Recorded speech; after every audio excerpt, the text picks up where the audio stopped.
5장 1절요. 너희 중에 심지어 음행이 있다 함을 들으니 이런 음행은 이방인 중에라도 없는 것이라 누가 그 아비의 아내를 취하였다 하는도다. 아비의 아내를 취하였다 하는도다.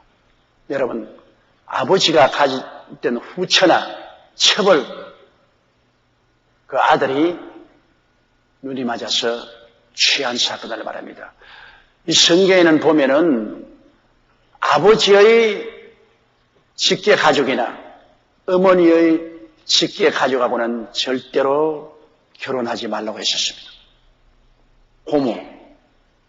고모나 그 직계 가족은 결혼하지 말고, 이모나 그 직계 가족은 결혼하지 말라고 했습니다.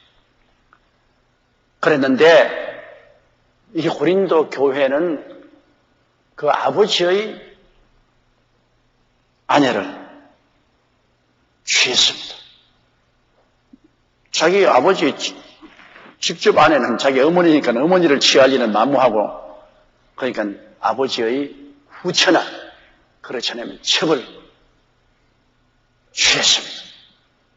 이것은 대단한 문제입니다. 성경에는 이런 사람은 죽이라고 단호하게 말했습니다. 이건 살인죄에 해당, 죽음을 받아야 될 죄인 것입니다. 오늘날 세계는 일부 일처제가 정착되어 있기 때문에 이런 것이 없지만 그 당시에는 고린도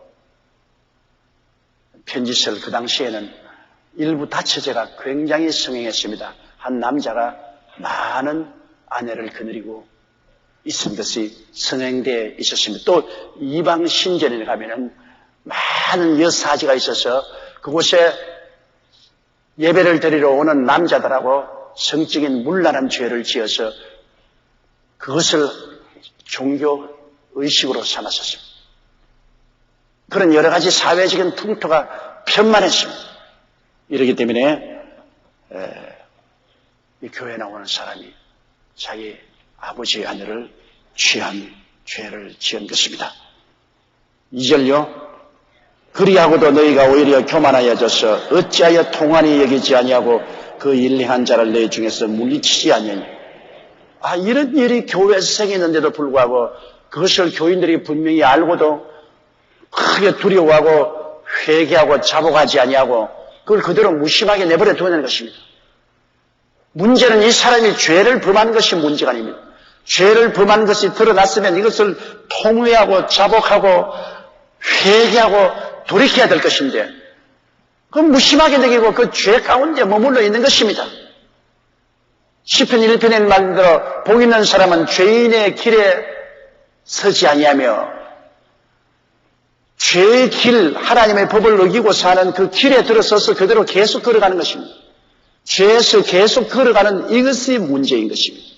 죄가 죄인 줄 알았으면 죄에서 돌이켜야 되는 거죠. 사람이 죄를 짓지 않은 의인이 있나요? 사람이 마음은 온유로도 육신이 약하기 때문에 죄를 다 짓게 되는 것입니다. 이 세상에 죄를 짓지 않은 의인은 없어요. 그러나 우리가 죄를 짓고 난 다음에 죄의 길에서 벗어나가야 되는 거죠. 빨리 통회하고 회개하고 벗어나야 됩니다. 요한일서 1장 9절에 만일 우리가 우리 죄를 자백하면 저는 미쁘시고 이로우사 우리 죄를 사하시며 모든 불의에서 우리를 깨끗이 하실 것이라 했습니다. 그러므로 죄에서 돌아서는 것이 굉장히 중요합니다. 빨리 회개하고 돌아서요. 그러나 여기 고린도에 있는 이 사람은 아버지의 아내를 취하고 난 다음에 그 여자하고 살고 있습니다. 분명히 하나님의 법을 어겼다는 것을 알았으면 회개하고 이 생활을 청산해야 되겠는데요. 청산하지 않냐고 그 속에 머물러 있기 때문에 이제 하나님의 진노를 사게 되는 것입니다. 하나님은 오래 참으시지만은 그러나 분명히 죄인 줄 알고 있으면서도 그 죄의 길에 서서 진행해 나가면 하나님에 대한 모욕이요 도전이 되는 것입니다. 하나님 보고 하나님 법세가 나와도 난 짓밟고 지나간다. 하나님이 나하고 무슨 상관이 있냐? 나는 하나님 당신 겁나지 않습니다. 그 말로 한 가지입니다. 죄인의 길에 서서 있으면 복이 없어요. 죄인의 길에서 빨리 회개하고 벗어나야 됩니다. 그렇기 때문에 우리 신앙생활이란 늘 회개하는 것이 신앙생활인 것입니다. 죄를 짓지 않은 날이 없기 때문에 매일같이 회개하고 매일같이 예수님의 보혈로 씻어서 죄인의 길에 서지 않고 죄인의 길에서 벗어나오는 것이 복된 삶인 것입니다. 그런데 이 고린도 교회는 이와 같은 비참한 죄를 짓고도 통한히 여겨서 그 일 행한 자를 회개시키고 변화시키든지 회개하고 변화 안 하면 교회에서 축출해내야 될 것입니다. 교회는 그리스도의 살아있는 몸이기 때문에 죄는 몸에 들어오는 병과 한 가지입니다. 그리스도의 몸에 여러분 죄악의 병이 들어오면 구더기가 썰기 시작하죠. 그 다음 몸이 썩어 들어가기 시작하는 것입니다. 그러므로 빨리 죄를 짓고도 청산하지 않은 사람은 수술해내야 돼요. 빨리 도려내어서 그리스도의 몸된 교회를 건전하게 만들어야 됩니다. 이 교회는 하나의 단체가 아닙니다. 살아있는 그리스도의 몸입니다. 여기에 병균이 들어올 수 있어요. 우리 한 사람이 병들 수 있지 않아요. 병들면 빨리 고치든지 회개하는 것이 고치는 것이. 그리고 그렇게 되지 않고 병이 깊어지면 수술해내야 돼요. 빨리 수술해야 되는 것입니다. 그러므로 고린도 교회에서는 이 사람을 빨리 교회에서 수술해내지 않고 그대로 품고 있습니다. 이거 하나님께서 이것을 교만으로 봅니다. 교만이라는 것은 하나님보다 높아져서 우쭐대는 것처럼 말합니다. 하나님이 미워하는데 그것을 하나님 뜻대로 빨리 축출하지 아니하고 품에 품고 있으니까 이는 하나님에 대한 저항인 것입니다. 교만이죠. 그래서 하나님이 고린도 교회에 대해서 진노한 것입니다. 3절요. 내가 실로 몸으로는 떠나 있으나 영으로는 함께 있어 거기 있는 것 같이 이 일 행한 자를 이미 판단하였노라. 사람은 여러분 육체적인 존재일 뿐 아니라 영적인 존재이기 때문에 사람은 육체는 시간과 공간의 제한이 있어도 영은 시간과 공간의 제한이 없습니다. 여러분이 시간과 공간의 제한이 없기 때문에 여기 앉아서 하늘에 계신 우리 아버지가 기도하지 않습니까? 육체로서는 하나님과 우리 사이에 얼마나 거리가 떨어져 있습니까? 천국과 우리 사이에 거리가 얼마나 떨어져 있습니까? 육체적인 시간과 공간의 제한을 받는데 그런데도 불구하고 우리가 하늘에 계신 우리 아버지여 기도하면 즉시로 하늘에 통하거든. 그건 왜냐? 영의 세계는 시간과 공간의 제한이 없습니다. 여러분은 시간과 공간의 제한이란 육체 속에 살면서도 또 여러분 속 심령은 시간과 공간을 제한에 벗어나서 하나님과 무한한 시간, 무한한 공간에서 같이 있는 것입니다. 그 사람이 여기에 있어서 신비한 존재입니다.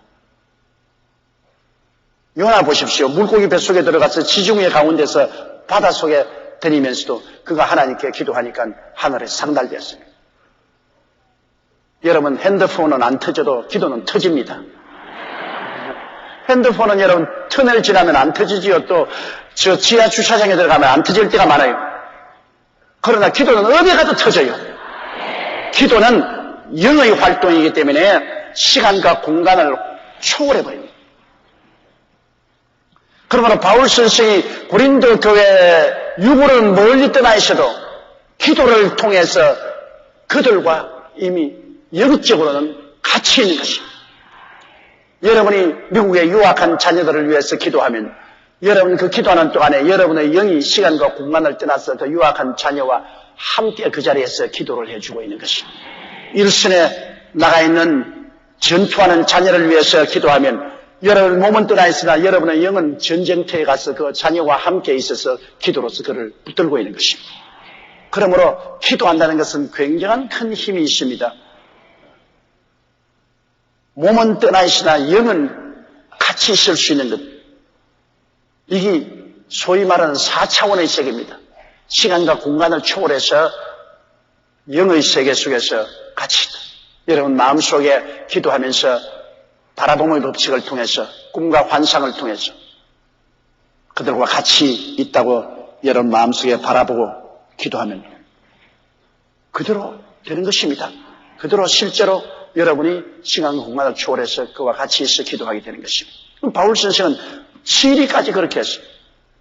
몸은 고린도에서 떠나 있으나 그는 기도를 통해서 영이 그들과 같이 하여서 이미 그 사람을 판단해버렸습니다. 회개하지 않으니까 그 사람을 바울 선생은 마음으로 이미 판단했습니다. 그리고 그 판단은 효과가 있습니다. 하나님께서 그 판단을 그대로 받아들이기 때문인 것입니다. 내가 실로 몸으로는 떠나 있으나 영으로는 함께 있어 거기 있는 것 같이 이 일 행한 자를 이미 판단하였노라. 그렇기 때문에 여러분 입신의 체험을 한 사람 보십시오. 입신의 체험을 한 사람은 몸은 아직 땅에 있는데 영은 하늘나라 영광에 들어가서 입신의 체험을 합니다. 바울 선생도 그렇게 말하지 않습니까? 내가 14년 전에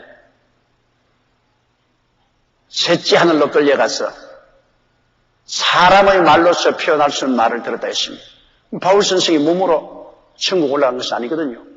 바울 선생은 몸은 땅에 있는데 그 속 사람은 천국에 올라가서 하나님의 영광을 바라보고 왔거든.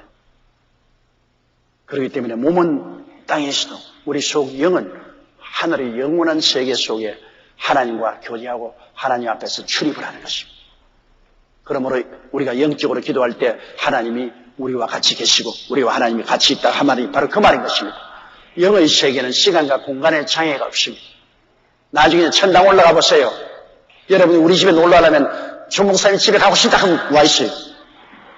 왜냐하면 마음의 생각의 속도가 얼마나 빠릅니까? 여러분 몸은 여기에서도 마음은 뉴욕에 가겠다. 우리 아들이 뉴욕에 계신 뉴욕에 가보고 싶다 하면 벌써 몸은 여기에서도 마음은 뉴욕에 가 있는 것입니다. 뭐 빛보다 더 속도가 빨라요. 나중에 천당 올라가면 육신의 제한이었기 때문에 마음과 같은 속도로 여러분께서 눈 깜빡할 사이에 여기 갔다 저기 갔다 할 수 있는 것입니다. 그렇기 때문에 영적 세계라는 것은 놀라운 세계인 것입니다. 이 영적인 세계는 하나님께서 허락하시면 멀리 있는 것을 바로 현장에 있는 것처럼 다 통촉하고 바라볼 수 있을 때가 많습니다. 혹은 우리가 그것을 묵시라고 하기도 하고 환상이라고 하고 계시라고 하지만 멀리 있는 사람의 행위를 이 자리에서 알 수 있어요.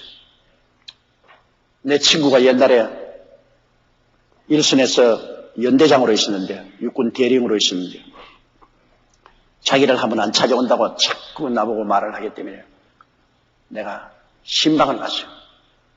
그런데 그날 신방을 가는 그날이 장날이라 철조망에 철책선에 지키던 군인이 도망을 쳐버렸습니다. 초상집이요. 왜냐하면 일선에 있는 연대장은 그 휘하에 있는 장병이 휴전선을 넘어서 북한으로 넘어가면 징계를 받아서 옷을 벗어야 됩니다. 다시 승진을 못합니다. 내가 가니까 내 친구가 얼굴이 사색이 되었어요. 그랬는데 참 희한하게 내가 그 친구를 방문하기 전날 밤 꿈을 꾸었는데 꿈에 친구를 방문했는데 꿈에 보니까 한 병사가 탈주를 했어요. 야단 급습을 하는데 보니까 이 병사가 바로 그 부대 근처 조그마한 수풀에 쪼그리고 앉아서 숨어 있는 것을 내가 보았습니다. 나는 꿈을 꾸고서 왜 무슨 이런 꿈을 꾸었냐고 하는데 가자마자 그 일이 벌어졌어요. 탈주해서 북한으로 건너갔다고 야단법사라고 이 사람은 흥분을 해가지고서 보이면 그냥 총을 쏴 죽여버리라고 고함을 치고 야단입니다. 그래서 내가 흥분할 것 없다. 이 사람 철조망 넘어서 북한으로 도망 안 쳤다. 요 부대 근처 수풀에 숨어 있다. 맨날 보고 아니 저 목사가 어떻게 그런 걸 다 아느냐고. 난 멀리서 다 환히 알지. 내가 여기 오기 전에 벌써 시간을 초월하고 공간을 초월해서 이런 일이 일어난 줄 알지. 그래서 여기에서 전 병사들을 일렬로 세워라. 그래, 부대 밖에 현명들을 시켜서 전부 차량을 통제하고 길을 다 막고 그렇게 복잡하게 할 필요 없다. 지금 여기에서 일렬로 쫙 세워서 수풀로 싹 밀고 나가봐라. 그러니까 그 사람이 내 말을 듣고서 전 병사를 세워서 숲으로 싹 나가보니까 저 도망을 치면서 치다가 말고 숲풀에서 쫄아앉아 졸고 앉았어요. 그걸 잡았잖아요. 그래서 그때 유명해졌습니다. 조목사가 와서 이 도망친 병사를 잡아주어서 목이 안 날라갔다고. 그 친구가 나중에는 육군 대장이 되고 3군 사령관이 되었습니다. 그때 내가 그거 안 해줬으면 그렇게 못 돼요. 대령으로 옷 벗었어요. 그러나 그때 하나님께서 그거 보여주셨으므로 그 친구가 대장까지 되고 3군 사령관까지 됐어요. 그런데도 예수를 안 믿는다고. 사람이 그러므로 마음이 굳어져서 안 믿으면요, 어떤 일이 생겨도 안 믿어요. 그렇게 하나님의 큰 혜택을 받고도 내가 예수를 믿으라고 강구해도 예수를 믿지 않습니다. 그 친구는 내가 자라날 때 우리 이웃 동리에서 사는 친구입니다. 초등학교 동기 동창인데 늘 학교 같이 갔다 오는데 그 집에 가면 너무 겁이 나요. 그 어머니가 불교 사당을 지어놓고 부채를 방 안에 모셔놓고 막 울긋불긋한 거 다 달아놓고 그러고 난 다음 걔는 거기에서 자고 거기에서 공부를 했어요. 나도 그때는 크리스찬 아니었지만 나는 막 보고 막 너무너무 겁이 나가 그게 근처도 못 했어. 근데 자기는 아유 우리 아버지라 하면서 부채를 툭툭 때리면서 이거 아버지라고. 근데 나는 겁이 나서 못 가겠어요. 그런데 훗날에 나는 목사가 되고 그는 군인이 되는데 끝까지 그때 심어진 불신앙이 뿌리가 뽑히지 않아요. 내가 그렇게 전도를 하고 친절을 베풀어주고 이런 기적까지 일어났음에도 불구하고 또 자기 입으로 다니면서 조목사가 와서 날 살렸다고 하고 다니면서도 예수를 안 믿는다고요. 참 그러니까 여러분 예수 믿는 것이 얼마나 귀한지 몰라요. 우리 마음이 깨어지고 녹아져서 그리스도를 구주로 모신다는 것이 정말로 귀한 것입니다. 보십시오. 내 몸은 서울에 있었는데 내 영은 이미 하나님의 성령을 통해서 일선에 가서 일어날 일을 환하게 하나님이 보여주신 그런 경험이 있습니다. 이러므로 우리 사람은 육체적인 존재와 동시에 영적인 존재입니다. 그렇기 때문에 육이 죽으면 없어진다고 생각하면 큰일입니다. 동물들은 여러분 육체적인 존재만 되기 때문에 그런 영적인 역사가 없어요. 초월해서 하나님을 알고 하나님을 섬기는 일이 결코 없어요. 어떻게 사람을 닮은 찐반지라도 그들은 예배를 드리는 법이 없어요. 하나님의 임재함을 느낄 수가 없어요. 그는 영이 없기 때문에 하나님과 교통이 안 되는 것입니다. 그러나 우리는 영이 있기 때문에 눈에 안 보이고 귀에 안 들리고 냄새 맡지 못하고 맛보지 못하고 만지지 못하지만은 보지 않은 하나님을 보는 것처럼 우리가 예배하고 섬기는 것은 우리 속에 영이 있기 때문에 그런 것입니다. 육체가 무너져도 그 영은 죽지 않지 않아요. 4절요. 주 예수의 이름으로 너희가 내 영과 함께 모여서 우리 주 예수의 능력으로 5절요. 이런 자를 사탄에게 내어 주었으니 이는 육신은 멸하고 영은 주 예수의 날에 구원 얻게 하려 함이라. 보십시오. 참 사도의 위력이 얼마나 큽니까? 주 예수의 이름으로 너희가 내 영과 함께 모여서 바울 선생은 기도를 통해서 그 영이 벌써 고린도에 갔어요. 그들의 재직회나 당회에 바울의 영이 그들과 함께 가서 우리 주 예수 그리스도의 능력으로 이런 사람을 사탄에게 내어줘요. 와, 사탄에게 내어준다면 어떻게 됩니까? 여러분, 마귀는 우리를 도적질하고 죽이고 멸망시키는 것인데 우리가 주님께 들어오면 주의 성령이 우리 속에 들어와 계시고 그리고 예수의 보혈이 우리를 지켜주시겠다가 이거 사탄에게 내어주면 죽음에 내어주는 것을 말합니다. 사탄에게 내어주면 사탄이 여러분 욥을 어떻게 했습니까? 하나님이 욥을 사탄에게 내주니까 사탄이 와서 폐가 망신시키고 완전히 불치의 병에 들려 욥이 거의 죽게 됐죠. 그러니까 음행의 죄를 짓고도 회개하지 않은 이 사람을 바울 선생은 친히 고린도 교회 재직회나 당회에 영어로 같이 하셔서 그는 예수 그리스도의 이름과 그 본능을 의지해서 이 사람을 사탄에게 내어 주었습니다. 그래서 마귀가 이 사람을 죽이도록 한 거죠.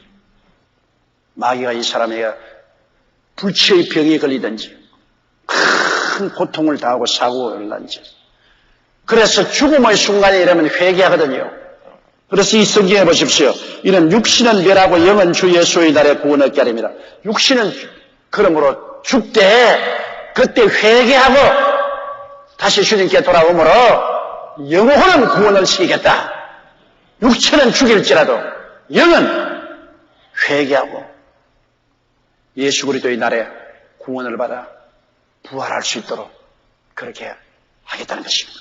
하나님의 징계의 목적은 그것입니다. 이 땅에서 우리가 하나님께 범죄하면 하나님이 채찍을 때리지 않아요.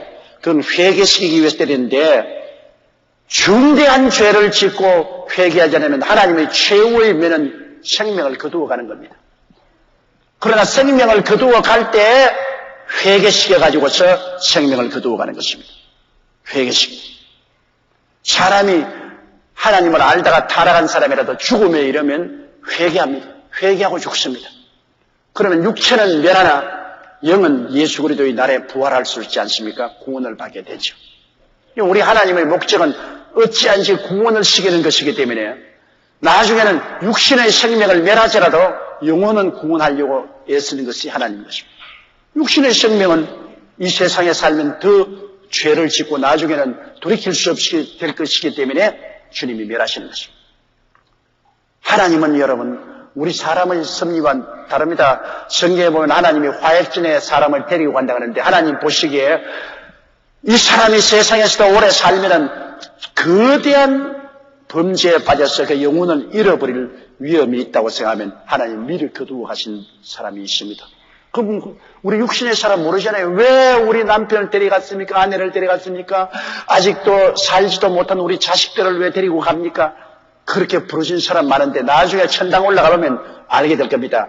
그대로 두었으면 이 세상 마귀의 손에 빠져서 영혼을 잃어버릴 위기에 있기 때문에 하나님이 먼저 거두어 가시는 것입니다.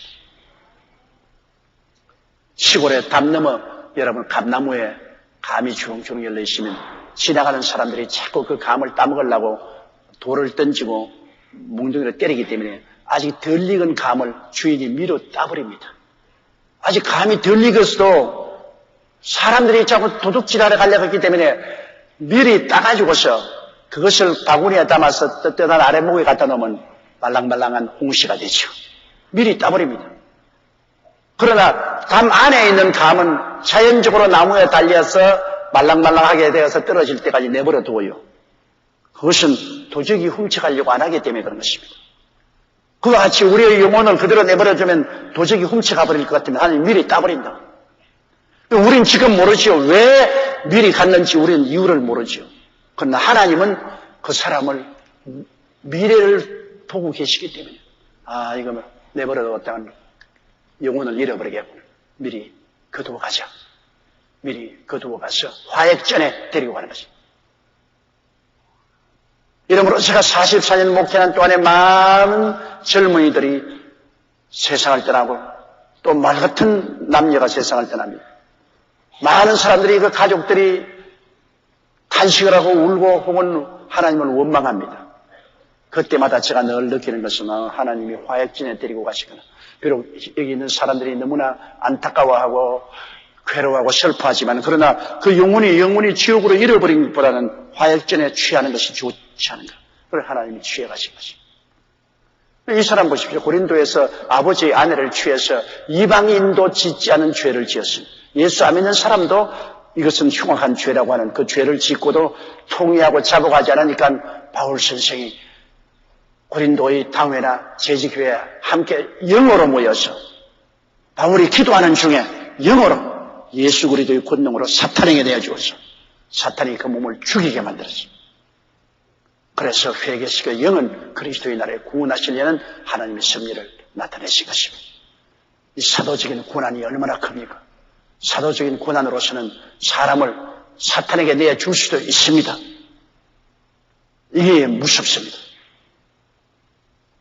정 그 사람이 교회에 있어서 하나님의 나라를 훼손하게 될 위험이 있으면 사탄에게 내줄 수 있어요. 예수 그리스도의 이름과 권세로. 그러면 사탄이 그를 쳐서 멸하는 것입니다. 우리가 예수 그리스도를 믿는다는 것은 여러분 하나님의 성령이 우리 속에 와서 거하지 않습니까? 내게 오는 인터넷 편지 중에 이런 것이 많아요. 그가 예수 그리스도를 믿지 않다가 예수를 믿고 나니까 그냥 기도하는데 귀신이 자꾸 말을 한다. 기도하는데 귀신이 자꾸 말을 한다. 내가 여기 있다. 나와 같이 살자. 왜 나를 괴롭히느냐. 나는 안 나간다. 전에 예수 믿기 전에 안 그랬는데 왜 예수 믿고 난 다음에 기도를 하니까 이런 일이 생기는지 혼돈이 되어서 못 견디게 됩니다. 간단합니다. 여러분, 예수 믿기 전에는 정도의 차이는 있지만은 유전해오는 망령된 귀신이 집안에 있습니다. 이거는 집안 내력이 귀신입니다. 조상 대대로 그 집안에 있던 귀신이 있기 때문에 그 집에서 태어나면 태어날 때마다 그 귀신에게 잡혀 있어요. 조상 귀신, 전통적인 귀신. 베드로서에도 보면 있습니다. 부모로부터 유전된 망령된 행실이 있습니다. 망령된 행실은 하나님이 하지 않잖아요. 부모로부터 유전된 귀신의 역사가 있어요. 그래서 그 귀신의 역사 속에 있다가 그가 회개하고 예수를 믿으니까 그 귀신이 정체를 드러내는 것입니다. 그전에는 아무 말도 안 하고 있다가 이제 예수 그리스도가 들어오고 보혈로 씻음 받고 성령이 들어오니 이제 쫓겨나가서 그는 바깥에서 돌면서 정체를 나타낸 것입니다. 두려워 말고 단호하게 예수 이름으로 쫓아내야 되는 것입니다. 성경에 보시오. 빌립이 사마리아에 가서 복음을 전가하며 뭐라고요? 많은 사람에게 붙었던 귀신이 소리치며 나간. 그 귀신이 사람에게 붙어서 같이 살았어요. 빌립이 사마리아 오기 전에 그 귀신은 10년이고 20년이고 그 사람에게 붙어서 같이 살았어요. 그러나 그리스도를 전파하니까 10년이나 20년이나 붙어서 같이 살아오던 부조전례의 귀신이 소리치며 나갔다. 그 소리치며 나갈 때마다 왜 날 쫓아내느냐, 안 나갈래, 나하고 같이 살자, 이런 지랄을 하면서 쫓겨나가는 거예요.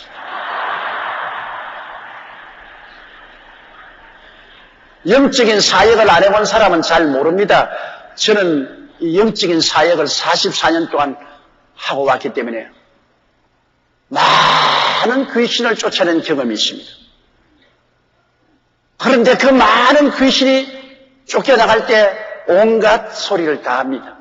왜 쫓아내느냐? 나는 여기에 10년 동안 살았는데 왜 나를 쫓아내느냐? 무슨 고난으로 날 쫓아내느냐? 나는 안 나가겠다. 그렇게 고함을 치죠. 그러나 단호하게 예수 이름으로 대결하면 나중에 귀신이 쫓겨나가고 노예나올 받죠. 그렇기 때문에 이런 일이 생기는 것이 이상한 일 생긴 같이 생각하지 마십시오. 오랫동안 예수를 안 믿고 불신앙의 가정 가운데 혹은 이방신을 섬기고 마귀를 섬기면서 살아왔기 때문에 부조전례로 그 귀신이 붙어 있습니다. 그 귀신이 붙어서 귀신하고 같이 살면서도 모르죠. 사람이 지 말도했다가 귀신 말도했다가 그러면서 살아요. 그러나 예수께 들어오면 딱 일도 양단이 이루어지는 것입니다. 귀신이 딱 정체가 드러나요. 예수께서 들어오시면 하나님 아버지와 예수님과 성령 삼위일체 하나님을 섬기고 속에 성령이 와서 거하심으로 귀신이 있을 곳이 없지 않습니까? 그러니까 귀신이 이제는 기도할 때 해방을 하는 것입니다. 발부동을 치는 거예요. 지렁이도 밟으면 꿈틀거린다고 이제 꿈틀거리기 시작하는 거예요. 왜 쫓아내느냐? 내가 누군지 아느냐? 내가 너와 같이 있는데 왜 나를 멸치하느냐? 계속 쫓아내시오. 나시아라 예수 이름으로 명하니 너희는 물러갈지. 성경은 뭐라고 했습니까? 믿는 자들에게는 이런 표적이 있다니 저희가 내 이름으로 귀신을 쫓아내며 귀신이 없으면 왜 쫓아내라고 그랬습니까? 주님이. 사람들이 뭐 귀신이 있기는 뭘 있어? 그럼 예수님이 거짓말 했을까요? 예수님이 믿는 자는 귀신을 쫓아내라고 했습니다. 너무 귀신이 흔하게 있기 때문에 주님이 마지막 명령 가운데 제일 첫째 명령이 너희가 내 이름으로 귀신을 쫓아내며 그 다음 새 방언을 말하며 뱀을 치며 무슨 독을 마실지 해를 받지 않으며 병든 자에게 손은 져 나르시. 귀신의 역사를 제일 먼저 쫓아냈습니다. 안 믿는 사람들은 모두 다 귀신의 영향력 하에 있습니다. 간접적인 영향력 하에 있는 사람도 있고 직접적으로 강하게 영향력에 하에 있습니다. 요한 1서에 보면 온 세상은 악한 자에게 속하였다 했습니다. 안 믿는 세간은 여러분 공중의 권세자와 악의 영들이 지배하고 있습니다. 그렇기 때문에 이 악의 영들이 충동해서 안 믿는 세계는 그리스도의 복음을 저항하고 그리스도의 복음을 회방하지 않아요. 그러나 마귀는 이미 십자가에서 무장해제가 되어버렸습니다. 예수님께서 만왕의 영 만주의 주로 이미 승리하셨고 마귀는 이제는 한 길로 왔다 7길로 도망치게 되어 있습니다. 성경은 마귀를 대적하라 그래야 제가 너를 피하리라고 말했죠. 내가 뱀과 정갈을 밟으며 원수의 모든 능력을 제어할 권세를 주었으니 너희를 해할 자가 결단코 없으라고 말했죠. 단호하게 믿음에 서서 예수 그리스도의 이름과 그 보배로운 피를 의지하고 말씀에 굳게 서서 마귀를 대적하고 또 싸우고 또 싸우십시오. 승리는 이미 우리의 것입니다. 두려워하지 마십시오.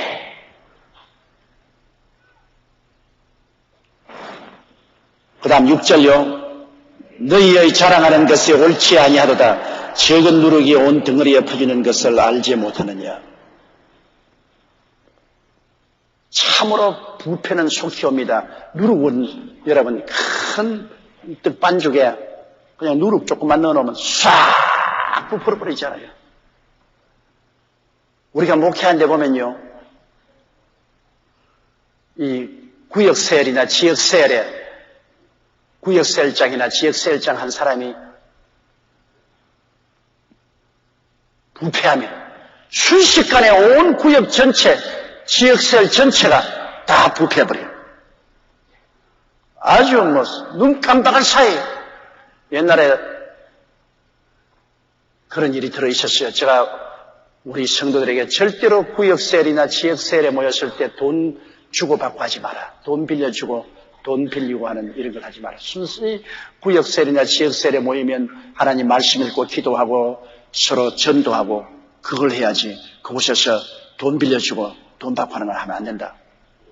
그럼에도 불구하고 그 일을 합니다. 내가 하지 마라 해도. 그래가 구역세일장이나 지역세일장이 개를 모으고 그리고 돈 빌려주고 돈 받고 그래가 나중에 밤에 주랭랑을 쳐버려요. 그럼 나중에 구역이 다 무너지고 지역이 다 무너져요. 그때 와서 목사님 이런 일이 있을 수 있는데 내가 그렇게 말했는데 왜 돈 줄 때는 내게 말 안 하고 돈 뺏겨놓고 난 다음에 와서 내게 말하냐. 줄 때는 저기서 소곤소곤 목사님 귀에 안 들어가게 소곤소곤 이런. 그거 나중에 잃어버리고 난 다음에는 세상에 교회가 이럴 수가 있느냐 교인이 이럴 수가 있느냐고 그때 내게 와서 탄식하는데 늦지 않아요. 돈 잃고 형제 잃어버리고 마는 것입니다. 이 돈 거래라는 것은 여러분 정말 사랑의 빛 위에는 아무 빛도 지지 말라고 한 것처럼 잘못하면 돈 잃고 사람 잃습니다. 그리스도의 신앙 가운데는 신앙으로서 교통해야지 여러분 여기에서 고리 대금업을 했다가는 큰일 납니다. 거대한 낭패에 떨어질 수가 있습니다. 과거에도 그랬고 지금도 그랬고 미래도 그런 일이 일어날 수 있기 때문에 우리가 여기에 경계를 해야 되는데요. 그러므로 적은 누룩 하나가 들어오면 싹 퍼지잖아요. 긍정적인 것은 별로 잘 퍼지지 않고 부정적인 것은 그렇게 잘 퍼집니다. 좋은 소문은 좀처럼 만나고 나쁜 소문은 소문이라고 그냥 막 눈사람처럼 돼가지고서 퍼져나가요. 그렇기 때문에 빨리 근원지를 찾아서 수술을 해야 돼요. 누룩을 빨리 수술해내야 되는 것입니다. 적은 누룩이 큰 덩어리를 다 부패하게 만들어버립니다. 이러므로 교회에 대교구장이 있고 교구장이 있고 지역셀 리더, 구역셀 리더들이 있는 것은 모두 다 하나님의 사자가 되어가지고서 누룩이 들어오지 못하도록 지키는 것입니다. 마귀가 와서 자꾸 누룩을 뿌려요.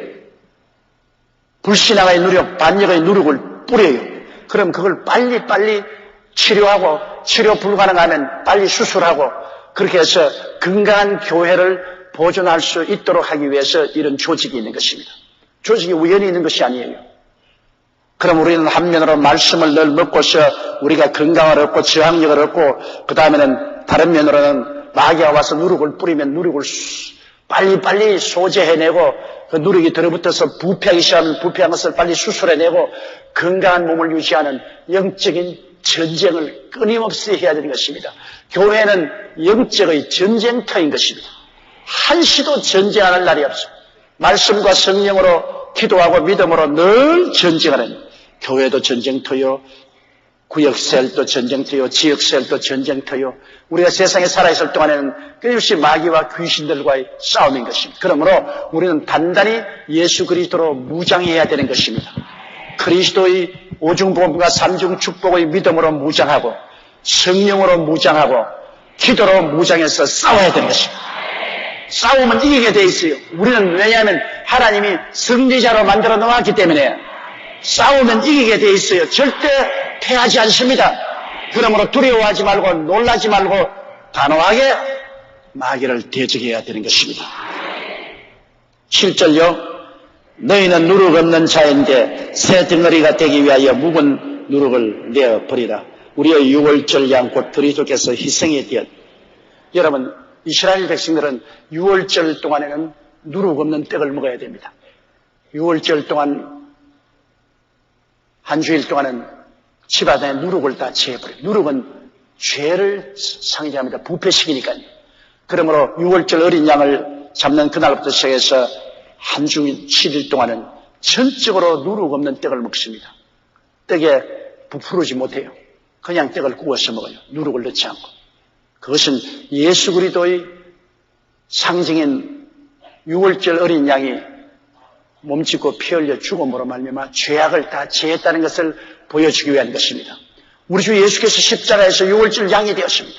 십자가에서 우리 죄를 다 사하고 우리 죄의 세력을 멸하였기 때문에 예수를 믿는 우리들은 그리스도의 보혈에 의지해서 우리의 몸과 마음과 생활에서 누룩을 제해버려야 되는 것입니다. 누룩은 죄를 상징하는 것입니다. 죄를 제해야 돼요. 우리는 누룩 없는 떡입니다. 이제는 예수 안 믿는 사람은 그 온 몸 전체가 누룩으로 꽉 들어차 있지만은 우리는 누룩 없는 떡입니다. 죄악이란 누룩이 예수의 보혈로 씻음을 받고 다 청산되었기 때문에 예수 그리스도를 의지하고 항상 누룩을 청산하고 누룩을 쫓아내고 우리 누룩 없는 떡으로서 주님을 섬기는 삶을 살아야만 될 것인 것입니다. 너희는 누룩 없는 자입니다. 왜? 예수의 보혈로 누룩이 다 쫓겨나기 때문인 것입니다. 새 덩어리가 되기 위하여 묵은 누룩을 내버려. 옛날 묵은 죄들을 다 회개하고 청산해버리는 것입니다. 우리의 유월절 양 곧 그리스도께서 희생이 되시느냐. 예수님이 희생이 되셔서 이 누룩을 다 제껴버리기 때문입니다. 우리는 누룩 없는 떡들입니다. 세상 사람들은 누룩이 있는 떡이고 우리는 누룩 없는 떡이 된 것입니다. 그 이유는 예수님의 보혈의 능력으로 그렇게 된 것입니다. 8절요. 이러므로 우리가 명절을 지키되 묵은 누룩도 말고 괴악하고 악독한 누룩도 말고 오직 순전함과 진실함의 누룩 없는 떡으로 하자. 명절이라는 것이 뭡니까? 6월절에 이스라엘 백성들은 예수 그리스도를 상징하는 어린 양을 찬미하며 일주일 동안 누룩 없는 떡을 먹고 명절을 지키지 않습니까? 그럼 우리는 예수 그리스도 6월절 우리 양을 섬기고 예배하고 찬송하는 것이 늘 명절입니다. 우리는 매일같이 명절입니다, 여러분. 매일같이 우리 예수 그리스도가 십자가에 못 박인 것이 밝게 보이지 않습니다. 매일같이 예수님을 섬기는 것은 매일같이 예수 그리스도를 때 우리가 명절을 지내는 것입니다. 개인적으로 매일같이 명절이고 주일날은 대명절이고 주님을 섬기는 것이 즉 명절인 것입니다. 우리는 매일매일 그리스도 안에서 즐거워하는 것입니다.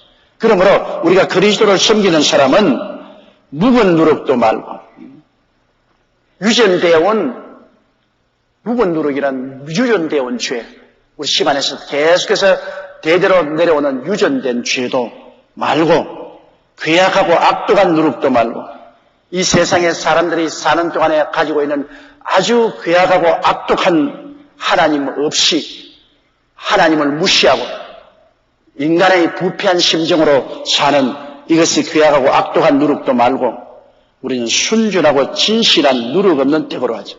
우리 스스로가 순전하고 진실함으로 그리스도를 섬기며 살려는 것입니다. 예수를 섬기는 데 있어서의 순전함과 진실함을 가지고 살죠. 이런 세상에 누룩이 섞이지 않은 그런 심정으로 주님을 섬기죠.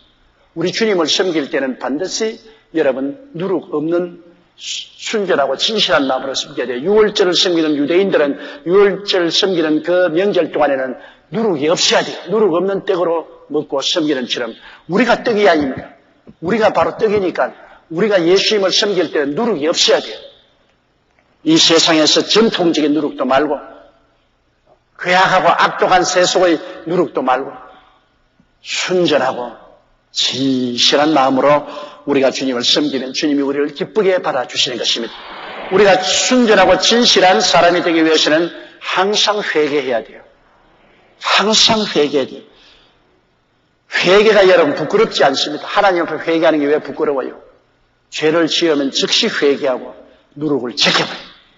누룩이 붙지 못하게 해요.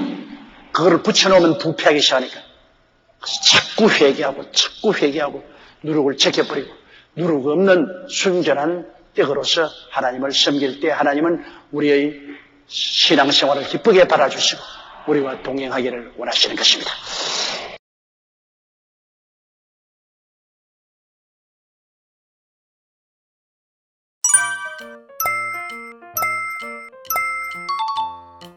오늘은 여러분과 함께 고린도전서 5장 9절부터 있는 말씀을 가지고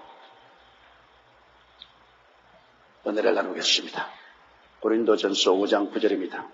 내가 너희에게 쓴 것에 음행하는 자들을 사귀지 말라 하였거니와. 모든 죄는 몸 밖에 있으되 음행의 죄는 몸에 짓는 죄라, 그렇게 말하십니다. 우리가 알다시피 모든 죄는 우리가 바깥의 사람에 대한 행위의 죄지만은 음행의 죄는 자기 몸 안에 짓는 죄인데 그것이 하나님의 성전이기 때문에, 몸은 하나님의 성전이기 때문에 하나님의 성전을 더럽히는 죄를 범하게 됩니다. 그렇기 때문에 하나님이 가장 거기에 대해서 경고하시고 엄히 명령을 하시고 하나님이 심판하시기도 한 이유가 거기에 있는 것입니다. 사람에 대한 죄는 하나님께 용서를 받는데 음행의 죄는 직접 하나님에 대한 범죄를 하게 됩니다. 왜냐하면 하나님의 성전인데 하나님의 성전을 음행의 도구로 사용하기 때문에 이는 하나님에 대한 범죄인 것입니다. 그러니 하나님의 성령이 거하시는 그 성전을 더럽히기 때문에 하나님이 진노하시는 것은 당연한 일인 것입니다.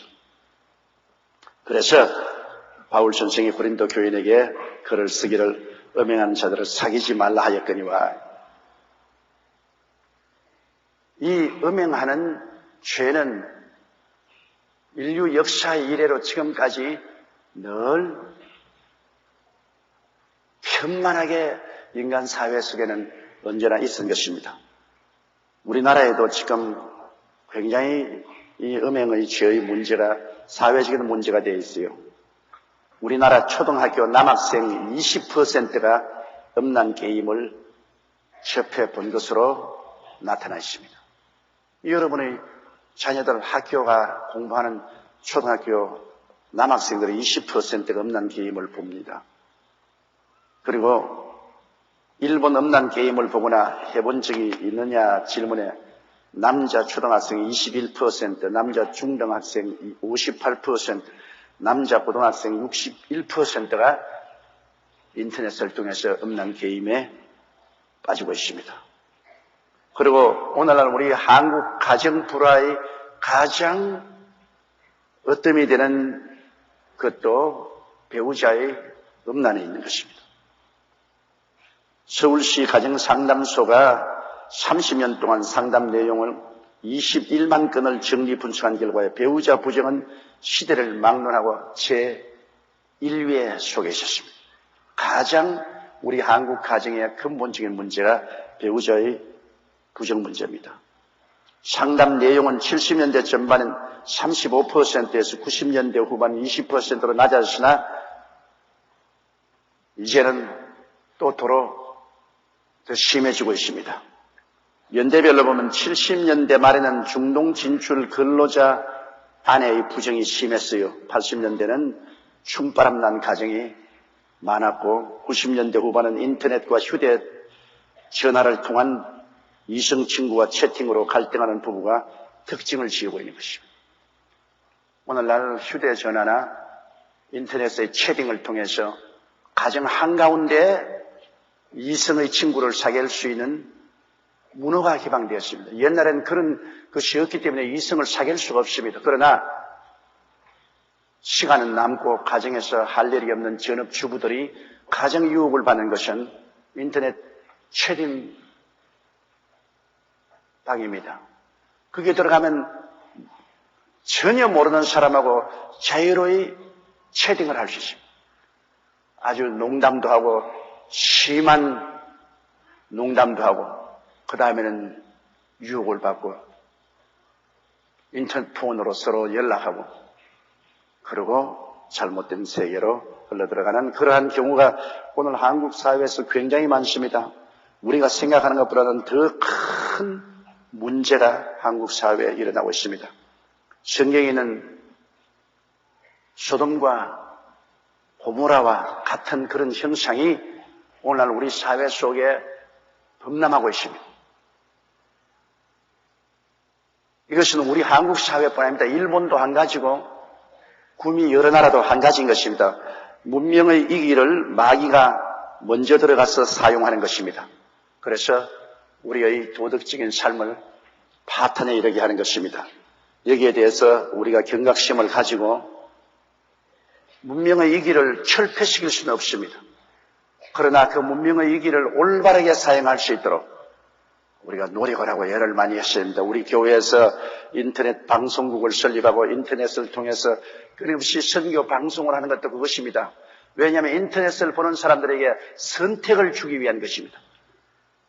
그러한 음란 방만 방문하지 말고 인터넷에 복음의 방도 방문하고 복음도 듣고 신앙도 얻을 수 있는 기회를 제공해야 됩니다.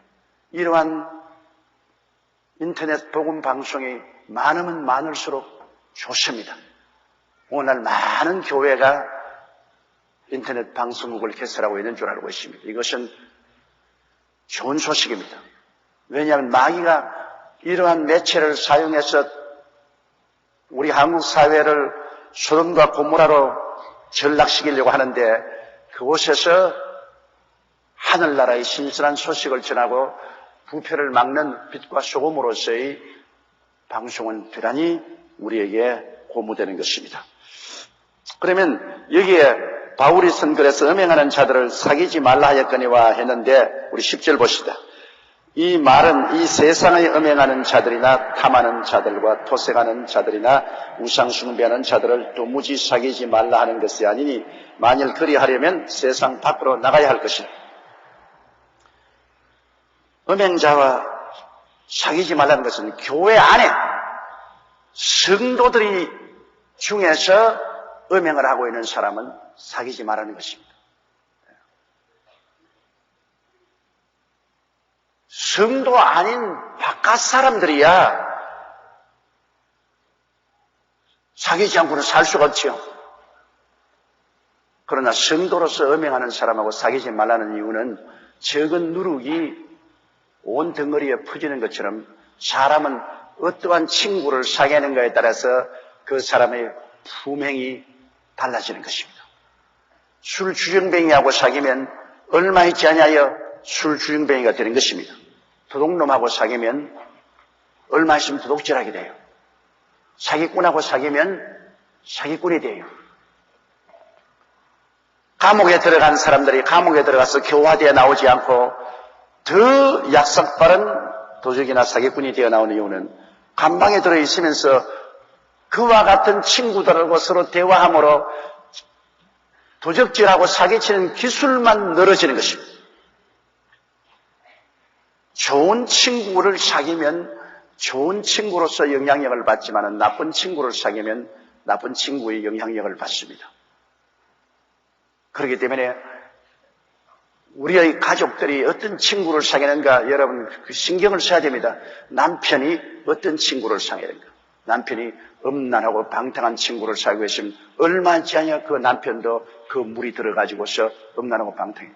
부인이 동창회 모임이나 개 모임이나 친구 모임을 들락날락하면서 음란한 친구들과 사귀면 얼마 있지 아니하여 그런 곳에 물이 들어갑니다. 10번 찍어 안이 넘어가는 나무가 없다는 것처럼 자꾸만 그런 분위기 속에 들어가서 자꾸 유혹을 당하면 유혹에 넘어지는 것입니다. 자녀들이 나쁜 친구를 사귀면 삐뚤어지기 시작해서 끝이 없습니다. 이렇기 때문에 우리가 처음 친구를 사귈 때 좋은 친구를 사귀도록 관심을 겨뤄야 돼요. 아내도 남편이 어떤 친구하고 돌아다니는지 관심을 가져야 돼요. 그리고 충고를 해줘야 돼요. 또 남편도 아내가 남편이 직장에 나고 난 이후 어떤 친구를 사귀는지 관심을 보여야 돼요. 뭐 너는 너대로 나는 내대로다 그렇게 하면 나중에 파탄이 이르게 됩니다. 어떤 친구를 사귀는지 살펴보고 어드바이스를 해줘야 돼요. 부모는 자식들이 어떤 친구를 사귀는지 반드시 어드바이스 해야 된다. 사람은 내가 다른 사람에게 영향력을 끼치고 또 다른 사람의 영향력을 받습니다. 화장실에 갔다 온 사람, 우리 옛날 한국 화장실에 갔다 온 사람은 반드시 몸에 화장실 냄새가 납니다. 담배 피는 사람, 자기는 양추질하고 뭐 굉장히 해도 담배 냄새 나거든. 저는 평생에 담배를 안 피웠기 때문에 누구든지 저 이야기할 때 굉장히 양추질하고 몸에 향수를 뿌리고 와도 대부분의 담배 냄새가 납니다. 왜요? 담배 피울 때 머리카락 속에 담배가 들어가서 여기에 니코틴을 남겨놓고 하기 때문에 뭐 아무리 향수 뿌려도 머리카락에 담배 냄새가 확실하게 나는 겁니다. 그러므로 여러분, 우리는 끊임없이 영향력을 미치고 영향력을 받고 있기 때문에 그러므로 바울 선생이 교회 내에서 음행하는 자와 사귀지 말라는 것은 그 적은 누룩이 사귀면 곧장 많은 사람들에게 확 퍼져나가는 겁니다. 이래서 주기도문에 주님께서 시험에 들지 말게 하옵시며 이 기도를 하는 것은 이 시험이라는 것은 헬라어로 페이라조라고 합니다. 시험이란 헬라어가 두 개 있는데 하나는 도키마조입니다. 도키마조는 하나님이 사용하는 시험입니다. 고난과 환난을 통하여 깨어지게 하고 우리 신앙이 자라게 하는 유익을 가져오는 시험은 도키마조 시험입니다. 그러나 여기에 주기도문에 시험에 들게 마옵시며 하는 것은 페이라조입니다. 페이라조는 그냥 시험이 아니고 유혹을 말합니다. 유혹에 빠져들어가지 말게 하옵시오. 아담과 하와는 유혹에 빠져들어갔지 않습니까? 예수 그리스도는 마귀가 와서 유혹을 해도 안 빠져들어가지 않습니까? 그러나 우리 보통 사람들은 유혹을 당하면 넘어집니다. 유혹이 얼마나 강한지 여간 신앙이 좋은 사람도 거듭거듭 유혹을 당하면 유혹에 넘어집니다. 유혹은 무시무시한 탐욕을 가지고 우리에게 뻗쳐오죠. 그러면 결국에는 유혹에 넘어지죠. 그렇기 때문에 주님께서는 매일매일 기도할 때 유혹에 들지 말게 하여 주옵소서. 하나님이여 유혹에 들지 말게 하여 주시옵소서. 그 늘 기도를 했습니다. 그렇게 기도하면서 유혹을 하는 친구를 피해야 돼요. 유혹을 하는 친구하고 같이 있으면서 유혹에 들지 말게 하옵소서. 그렇게 하면 안 돼요. 어떤 소년이 빵 가게에 앉아서 주먹을 쥐고 땀을 뻘뻘 흘리고 있거든. 왜 너가 빵 가게에서 주먹을 쥐고 벌벌 떨고 있으니까 빵을 훔쳐먹고 싶은 생각이 있는데 그것을 싸운다고 땀을 벌벌 흘리고 있다고 그랬습니다. 빵 가게를 떠나야지. 빵 가게 앞에서 빵을 훔치지 않겠다고 주먹을 쥐고 벌벌 떨면 무슨 소용이겠습니까? 나는 어떤 알코올 중독자 이야기를 들었는데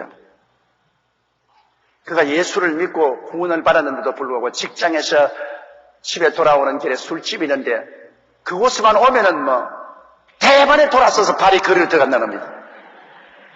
그러니 계속해서 직장에서 주님 오늘은 들어갈 때 술집에 들어가지 않게 해주시옵소서 기도를 많이 하고 난 다음에도 그 술집 앞을 지나가면 주님도 다 잊어버리고 또 발이 그대로 들어간 또 곤돌에 만들어야 되는 거죠. 그래서 내게 신앙 상담을 왔어요. 목사님 나는 하나님께 버림받은가 봅니다. 직장에서 돌아올 때 난 그 골목을 통하면 반드시 그 술집에 들어갑니다. 그렇게 기도를 많이 하고 해도 술집에 들어가는데 어떻게 합니까? 그래서 내가 한 말은, 아이 참 당신 그 골목으로 가지 말고 술집 없는 다른 골목으로 집에 돌아가라고. 왜 당신을 유혹할 수 있는 그 처소에 들어서서 유혹을 당하고 난 다음에 단식을 하냐? 당신은 술에 약하지 않느냐? 약하다면 더욱이나 술 생각이 나게 하는 유혹의 처소를 떠나야 될 것 아니에요. 이제 집에 들어갈 때 그 골목으로 돌아가지 말고 다른 길로 돌아가. 술집이 없는 다른 길로 돌아가면 하나님께서 도와주실 것이다. 그래서 그 다음부터 그분은 그 술집 있는 동리로 안 당하고 다른 동리로 다니더니 나중에 술을 완전히 끊고 튼튼한 신앙을 갖게 되었어요. 이 사람이 유혹에 얼마나 약하다는 것을 보여주는 것입니다. 그러므로 죄와 싸우려고 하지 말고 죄를 피하는 것이 제일 좋습니다. 죄악의 유혹을 피하는 것이 제일 좋아요. 나는 신앙이 강하니까 까딱없다. 까딱 없지 않아요. 다 인간 속에는 약점이 있습니다. 타락한 심정인 탐욕이 있습니다. 욕심이 있어요. 그 마귀가 자꾸 와서 욕심을 잉태시키지 않아요. 욕심이 잉태하면 하나님 법을 어긴 죄를 짓게 되고 죄가 장성하면 사망이 됩니다. 여러분 보세요. 요사이 여러 가지 개입대에 걸려가지고서 검찰에 신문을 받고 감옥에 들어가는 사람들이 보통 사람 아닙니다. 다 인류 대학 맞고 굉장히 노력해서 사회적인 높은 지위에 올라간 훌륭한 인물들입니다. 그분들 자체가 나쁜 고약한 그러한 사람들이 아니에요. 훌륭한 사람들이에요. 근데 그 훌륭한 사람들이 왜 걸리느냐? 유혹에 노출되기 때문인 것입니다. 유혹하는 사람하고 교제를 했어요. 그 직업상, 그 직장 이유로 유혹하는 사람하고 자꾸 교제를 하게 되니까 그렇게 고등교육을 받고 훌륭한 인격자인데도 불구하고 사람은 거듭거듭 유혹을 당하게 되면 약하죠. 그러니까 유혹에 넘어졌습니다. 그래서 결국에는 검찰에 잡혀가게 되고 감옥에 들어가게 되고 일생에 큰 시련을 겪게 되는 거죠. 그 유혹을 피할 수만 있었으면 되는데요. 이렇기 때문에 우리 예수 믿는 사람들은 하든지 유혹을 피해야 됩니다. 그러기 위해서 유혹을 하는 그러한 친구들과 사귀지 말아야 돼요. 음행하는 자들과 교회 내에서 사귀지 말아요. 왜냐하면 교회라는 것은 마음을 터놓고 서로 이야기하는 것이기 때문에 마음의 문을 닫아놓고 하는 것은 세상에 나가면 경계를 하고 마음의 문을 닫지만은 교회 들어오면 성도들은 마음 문을 열어놓은 그래서 자유롭게 서로 교통하기 때문에 마귀가 들락날락하게 좋은 것은 대문을 열어놨으니까 마귀가 들락날락하면서 유혹에 넘어지는 것입니다. 그러나 세상에 살면 여러분 세상에 음행하는 자와 사귀지 말라면 어떻게 합니까? 세상에는 음행한 자들도 있고 탐하는 자들도 있고 남의 그것을 탐하는 자들도 있고 토색하는 자, 남의 재산을 빼앗는 자를 말하는 것입니다. 토색하는 자도 있고 우상을 숭배하는 자들도 있는데 이러한 사람들과 여러분 살아야 됩니다. 직장에 그런 사람이 있지요. 장사터에도 그런 사람이 있습니다. 우리가 이 세상에서 경제생활을 하려면 온갖 사람하고 다 장사를 하는데 그런 사람들하고 다 교제하지 말라면은 그러면 굶어 죽으란 말인 것입니다. 이 세상은 천국이 아니기 때문에 온 세상은 악한 자에게 속하기 때문에 세상에 사는 동안에는 그런 모든 사람들과 교제하면서 살아야 되는 것입니다.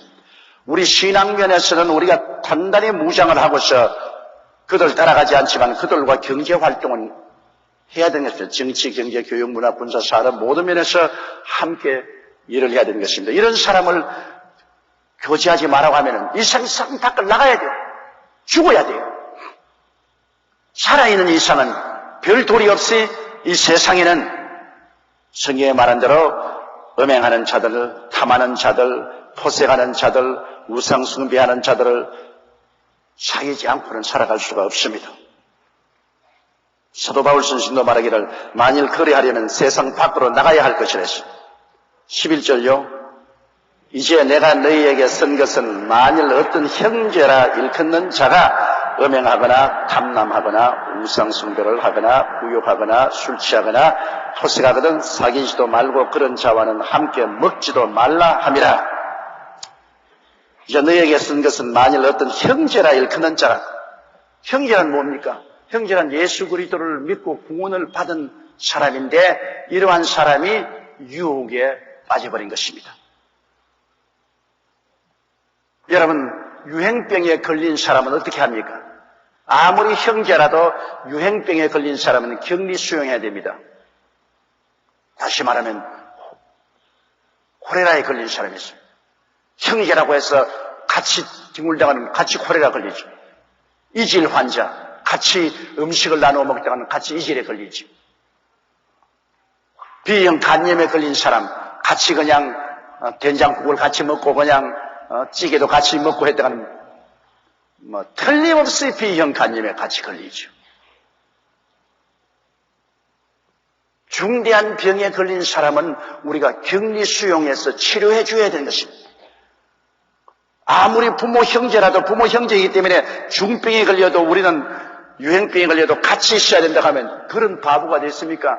아무리 부모 형제 처자라도 유행병에 걸려서 죽어가는데 우리가 함께 있어야 된다면 함께 다 죽어요. 유행병에 걸리면 격리시켜서 치료해 줘야죠. 영적으로 유행병에 걸린 사람, 음란학이나 방탕이나 이런 유행병에 영적인 병이 걸린 사람은 격리 수용해서 회개시켜야 돼요. 회개시키고 다시 주 안에 들어와서 건전한 삶을 살 수 있도록 치유해 줘야 되지. 그 사람 우리 형제인데 우리가 격리할 수 있느냐? 함께 살지. 그러고 난 다음에 영적 유행병에 걸린 사람하고 내려 섞여서 함께 살면 모두 다 영적 유행병에 걸려버리고 마는 것입니다. 죄악의 전파력은 굉장히 강합니다. 그래가 교회가 썩어버려요. 마귀에게 정복당해버린 것입니다. 그렇기 때문에 영적으로 중대한 유행병에 걸린 사람은 빨리 격리시켜야 되는 것입니다. 우리 셀 구역이나 셀 지역에서 셀 리더들이 보고서 빨리 격리시켜야 되는 것입니다. 또 우리 교회에서도 가만히 보고 영적인 병이 들린 셀 리더들이 있으면 빨리 격리시켜야 됩니다. 지호의 종들도 영적인 병에 걸리면 교육을 못하게 하고 격리시켜서 기도원으로 보내든지 휴직을 시켜서 치료해야 되는 것입니다. 버리라는 말은 아닙니다. 여러분, 치료시켜야 되는 것입니다. 사람이 신앙생활하면서 유혹에 안 넘어지는 사람이 없어요. 그러나 대개 자정 능력이 있어서 유혹에 넘어지면 회개하고 기도하고 자기가 돌아서기 때문에 괜찮은데 그럴 힘이 없는 사람, 벌써 유혹에 너무 빠져가지고서 자정시킬 수 있는 힘이 없는 사람, 이제 유혹에 끌려가는 사람은 격리시켜서 옆에서 도와줘야 됩니다. 함께 기도해주고 도와주어서 이 사람이 회개하고 돌아올 수 있도록 해야지 그런 사람을 교회 가운데 방치해 두어서는 안 되는 것입니다. 이러므로 어떤 형제라 일컫는 사람이 음행을 하거나 탐나하거나 탐심은 우상숭배인데 탐심을 가지고서 무슨 일을 하고 11조도 도둑질해 먹고 주일날도 안 지키고 자기 탐욕을 위해서 사는 사람이나 우상숭배를 하거나 우상숭배는 이건 말로 다 할 수 없이 큰 죄죠. 남을 욕하거나 후욕하거나 술 취하거나 그렇지 않으면 남의 물건을 사기쳐서 빼앗기나 하거든 사귀지도 말고 함께 먹지도 말라. 굉장히 엄합니다. 사귀지도 말고 그 사람과 함께 식사도 하지 마라. 여러분, 사람이 가장 친밀한 것은 식사할 때 가장 친밀해지는 것입니다. 서로 함께 먹고 마시면 굉장히 친해지죠. 그냥 대화하는 것보다도 함께 먹고 마시면 굉장히 친해지는 것입니다. 그렇기 때문에 바울 선생께서는 이러한 사람하고는 그냥 사귀지도 말고, 사귄다는 것은 서로 인사하고 교제하는 것인데, 인사하고 교제도 말고 또 한 걸음 더 나가서 같이 식사 같은 것은 절대로 하지 마라. 완전히 격리시켜라. 그렇게 말한 것입니다. 12절요. 외인들을 판단하는데 내게 무슨 상관이 있으리요마는 교중 사람들이야 너희가 판단치 아니하랴. 예수 안 믿는 바깥 사람을 우리가 판단할 이유가 없습니다. 안 믿는 사람입니다. 하나님도 알지 못하고 예수님도 알지 못하고 하나님 법도 알지 못하는 사람이 행하는 것 우리가 댕기면서 판단하고 다닐 이유가 없어요. 우리하고 관계가 없는 것이니까. 그들에게는 회개하고 예수 믿으라고 전도할 것은 있지만은 그 사람들의 일일이 일거수일투족을 우리가 잘한다 못한다 시시비비를 걸 이유는 없어요. 그러나 우리가 소속한 신앙 공동체 안에서 잘못한 사람은 시시비비를 가려서 우리가 격리시키고 분리시켜야 돼요. 다른 사람의 몸에 가려움증이 들려서 끌고 다니는 사람 따라다니면서 왜 몸에 피부병이 걸렸냐고 따라다니면서 물을 필요는 없죠. 자기들이 알아서 치료하지. 내 몸에 피부병이 걸리면 내가 빨리 치료해야죠. 내 몸에. 우리 예수 믿는 사람은 그리스도 안에서 한 성령으로 모인 공동체입니다. 여러분, 여의도 순복음교회는 그리스도의 몸이고 여러분은 그 몸에 소속한 공동체의 일원인 것입니다.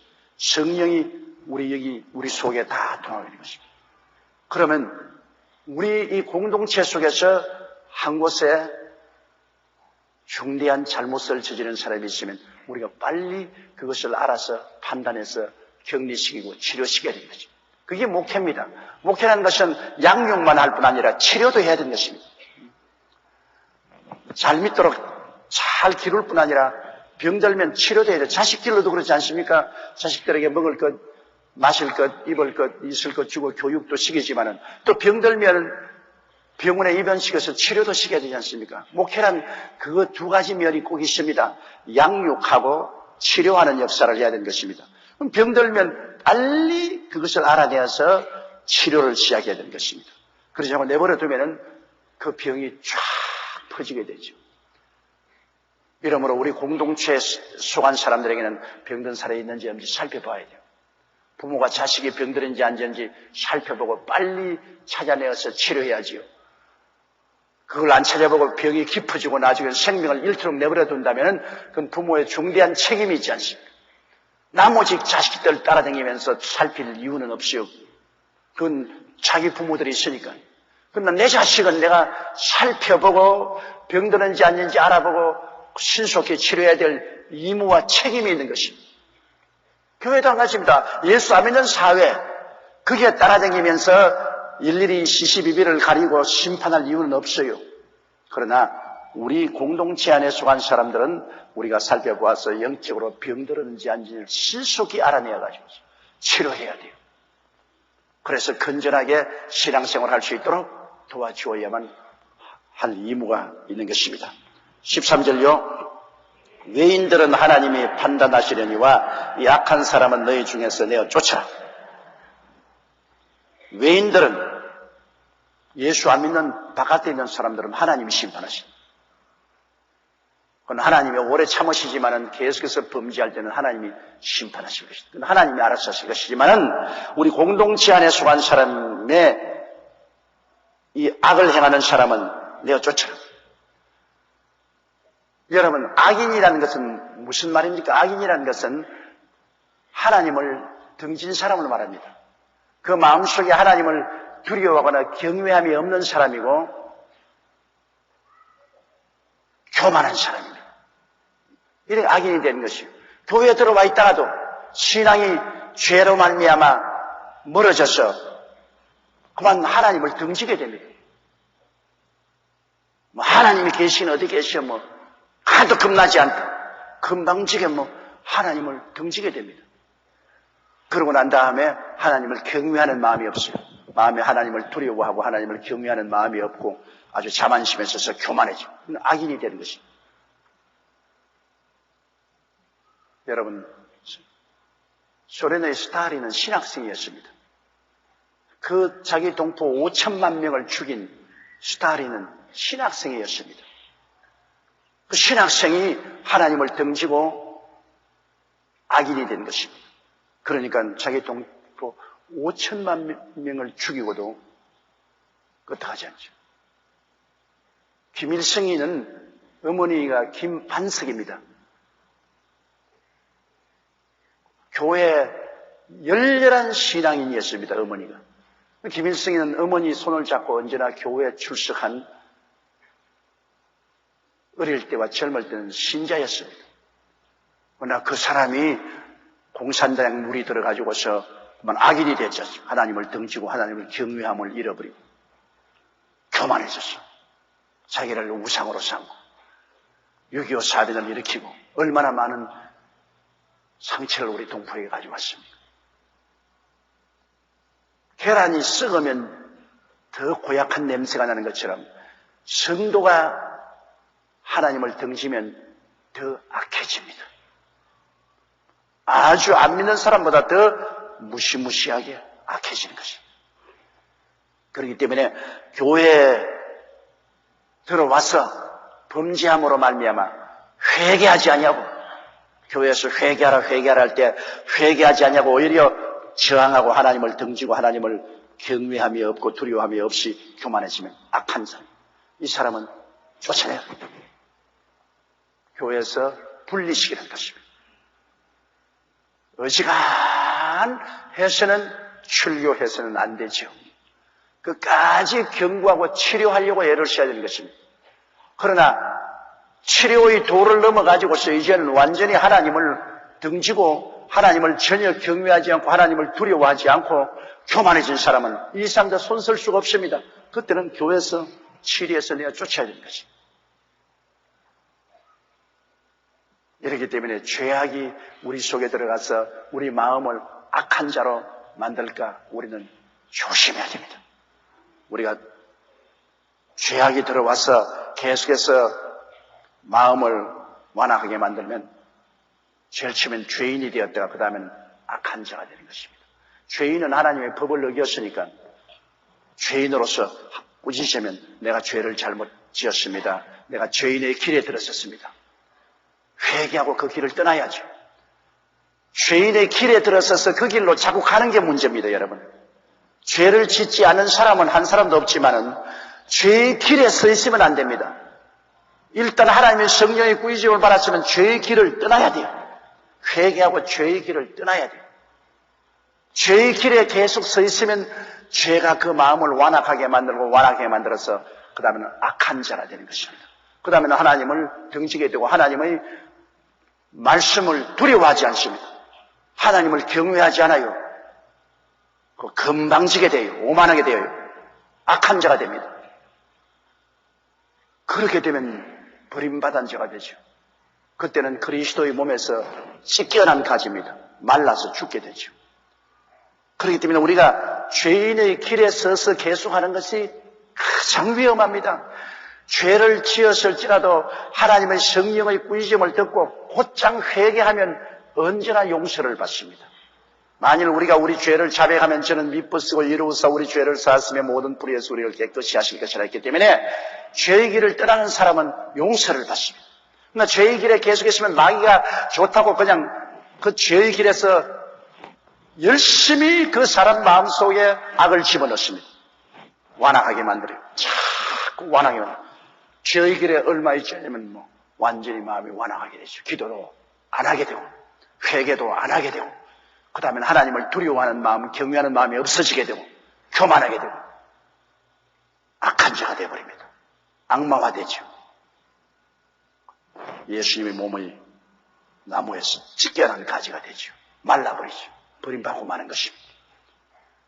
이런 일을 우리가 마음속에 깊이 깨닫고 우리 스스로도 조심할 바 아니라 죄의 길에 있는 사람을 열심히 권면해서 죄의 길에서 떠나도록 해야 되고 그것이 악한 자가 되어버리면 그때는 우리가 교제하지 말아야 됩니다.